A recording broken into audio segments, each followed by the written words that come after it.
How you doing? It's your boy Carcino here, and I get a lot of emails from y'all. Like, tons. Y'all keep asking me over and over again, like, what's going on with Guillermo Rigondeaux? When's he's fighting? I heard he was supposed to be on this card. He's not on that card. Like, what's going on with the man? You know, that's my guy. What's going on with Rigondeaux? So, I mean, basically it's this. Guillermo Rigondeaux is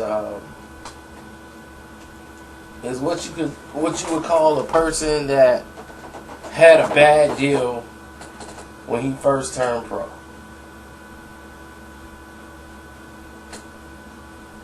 He signed with a small promotional company, Caribe Promotions. You know, they're really good with the Cubans and the Dominican type audience and crowd. And they're not really good at putting you on a global scale to make you a global fighter. So they would need help from another promotional company who's like what they consider a major, like a Golden Boy Promotions, a Top Rank, or something of that nature. Now, Top Rank Promotions seemed to have the game on lock when it came to international exposure and having the fighters that Rigondeaux would want to fight. So Caribe did the deal with Top Rank, and they was saying we can do this and we can do that with you. With promotional deals, but Caribe would have to sign off on everything. So it was a partnership, but originally he's not signed to Top Rank Promotions. Rigondeaux is. So he has to split money with them. So Rigondeaux so far has made Bob Arum basically nothing as far as revenue. So keeping Guillermo Rigondeaux around is not beneficial for Bob Arum, as you can understand what I'm trying to go at here. So if it's not beneficial for Bob Arum to have him around,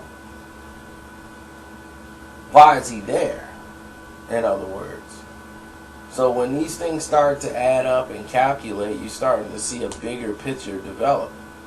It's like, okay, why is this guy, and we're wasting our time developing this guy to fight, and we thought the fight with Danier, you know, Arum only used Rigondeaux as something that he could build into a fight for Danier to make him some money.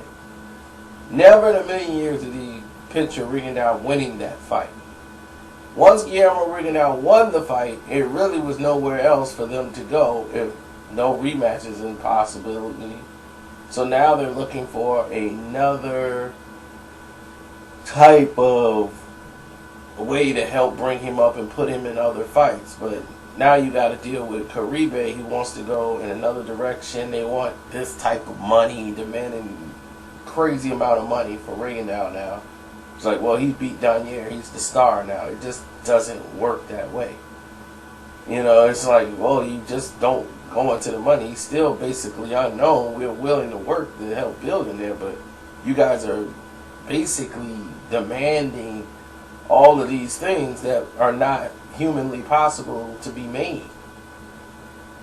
And here it is. We have a fight on the table to be made from one end to the other end. And what I mean by one end to the other end, meaning that big money was being offered for Guillermo Rigondeaux. When Jay-Z was coming into prominence, he liked Guillermo Rigondeaux. He felt he should be on the East Coast. He's a fighter that can win fights, and they can develop him. And Rock Nation Sports was going to offer him a major financial boxing contract. Gary Hott, his manager, negotiated the deal with them. They agreed to terms. Caribe didn't want to sign off on it because they want Rigondeaux to have a certain amount of fights in Miami, which makes no sense whatsoever and do these promotional little small arena fights because they got a couple of people that are interested in sponsors that they wanted to try to make happy. So that's what they wanted from Rigondeaux, and the manager is not happy with Caribe Promotions, and it would be best for them to get away from it, but they are under contract, so they're still dealing with that factor right now as of today. You know, trying to make Caribe happy, and hopefully Caribe understand that this is a great opportunity for Rigondeaux to go to Rock Nation Sports, because no one else is really thinking about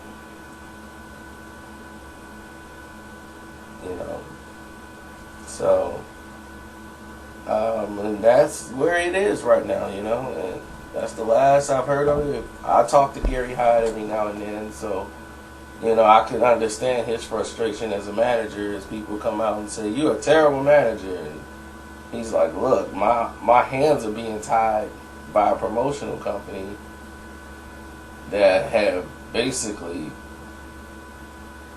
you know, they deliver to a certain degree, but now they're like, it's not panning out for Rigondeaux at all, you know. And will he be on another fight card somewhere in Argentina somewhere where he needs to just be in New York?